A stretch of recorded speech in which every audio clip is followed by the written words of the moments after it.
Oke, assalamualaikum warahmatullahi wabarakatuh. Perkenalkan, nama saya Hadi Sakti Kertobenangun dengan NIM 1234920 dari Prodi Rekayasa Instrumentasi dan Otomasi. Jadi video kali ini saya akan menjelaskan progres dari tugas SCADA dan PLC. Nah, untuk tugas-tugasnya itu di sini ada, saya bagian di automasinya. Nah, yang pertama itu koordinasi dengan tim elektrikal untuk sensor dan aktuatornya. Nah, jadi untuk sensor dan aktuatornya di sini ada limit switch industrial, terus untuk penggeraknya itu sendiri pakai DC motor gearbox. Oh ya, ini tuh tugasnya ini untuk apa? Untuk smart fry atau nasi goreng pintar atau otomatis. Nah, jadi untuk penggerak kemungkinan nanti penggerak untuk masuk-masukan bumbunya itu pakai motor DC antara 12 volt atau 24 volt, mengikuti dari settingan dari PLC-nya. Oke, kemudian di sini ada power supply 12 volt, entah 12 atau 24. Kemudian ada panel box untuk bagian elektrikalnya, kabel-kabel. Terus untuk kompornya sendiri kita memakai kompornya punya Bang Buzaka. Jadi kita mengapa pakai kompor yang seperti itu karena nasi goreng itu harus apinya itu harus gede dan harus panas supaya nantinya itu dia itu ada smoky-smokinya gitu. Kemudian eh, di sini ada wajan besi, terus pengaduk stainless yang ini masih dicari-cari antara kita bikin sendiri atau nanti beli. Kemudian silinder pneumatik sama solenoid valve-nya juga. Kemudian ada pompa food grade. Nah, pompanya itu seperti kayak pompa yang ada di apa namanya? Pompa yang pompa air itu beserta dengan selangnya, dan pompa ini rencananya itu buat minyak dan kecap gitu. Jadi itu menggunakan pompa. Untuk selangnya sendiri mungkin mungkin pakai selangnya food grade dan yang ketahanan panasnya itu lumayan karena taruhnya di atas. Kemudian di sini ada bagian fabrikasi besi hollow, ada wadah-wadah dan push button start dan stop. Jadi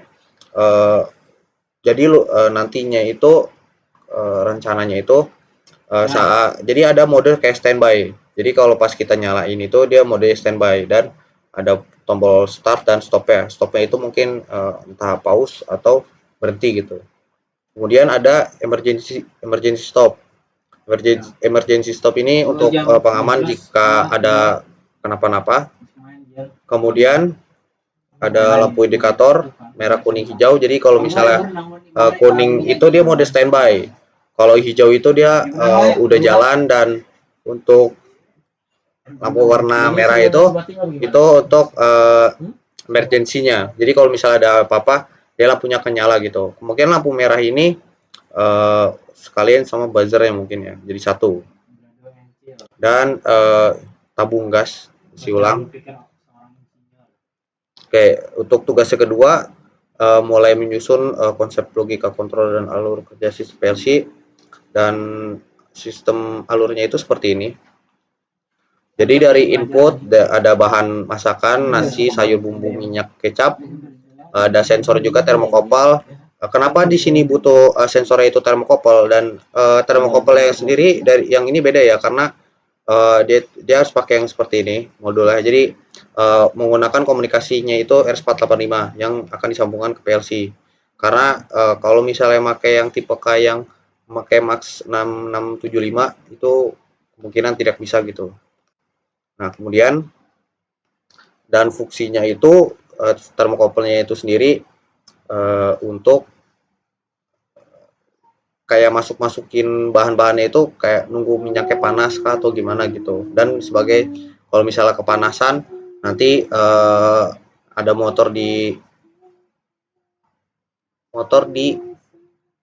kompornya itu nanti dia bakal ngecilin gitu apinya.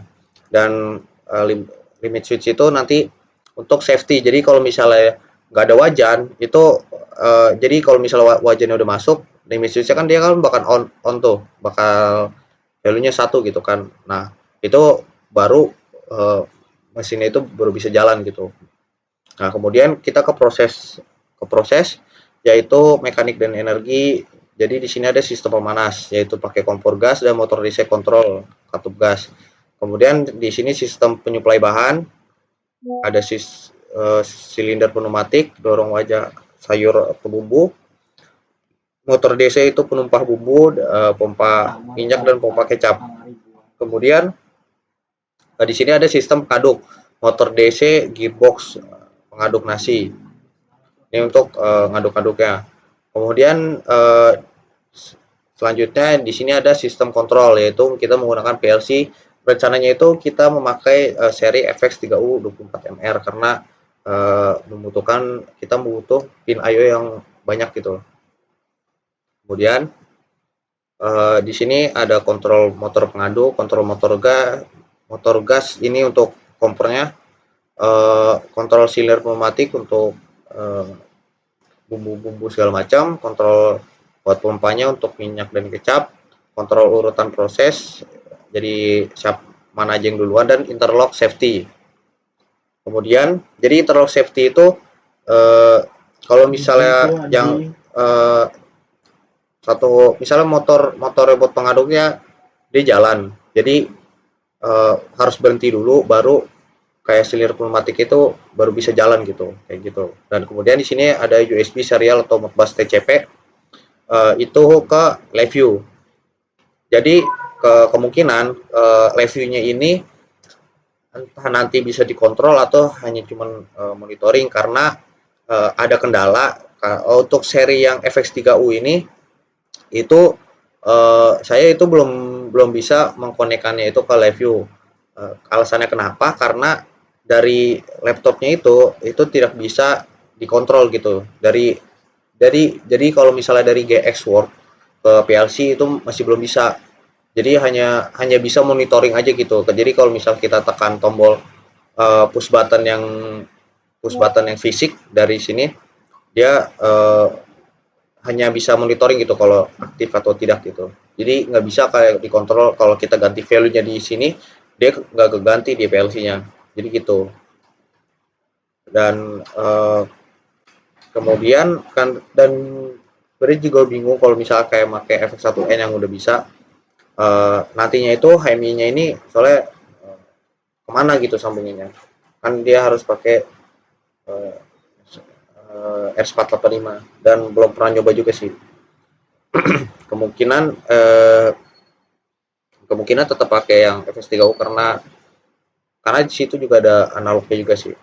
Kemudian di sini rata-rata monitoring sih, dan suhu wajan, status motor pompa, grafik suhu real time, indikator Mekuhi, tombol start dan stop. Ini kalau misalnya itu di HMI dan logging data, jadi nanti untuk database-nya, dan outputnya itu output fisik yaitu nasi goreng matang otomatis, suhu terkontrol, proses masak otomatis dan aman. Jadi rencananya itu di sini itu kita hanya kayak kita masukin nasi, masukin sayur, bumbu segala macam, nanti dimasaknya itu prosesnya itu otomatis semua. Jadi kita masukin bahan dan keluarnya itu nasi goreng gitu. Jadi seperti itu. Kemudian menentukan rencana integrasi PLC HMI LabVIEW. Nah, ya kalau untuk yang ini masih ada kendala di bagian PLC ke LabVIEW-nya, itu masih belum bisa, dan mulai merancang LabVIEW dan plus HMI. Mungkin ini bisa dijelaskan oleh teman saya nantinya. Oke, mungkin segitu aja dari saya. Kurang lebihnya mohon maaf. Wassalamualaikum warahmatullahi wabarakatuh.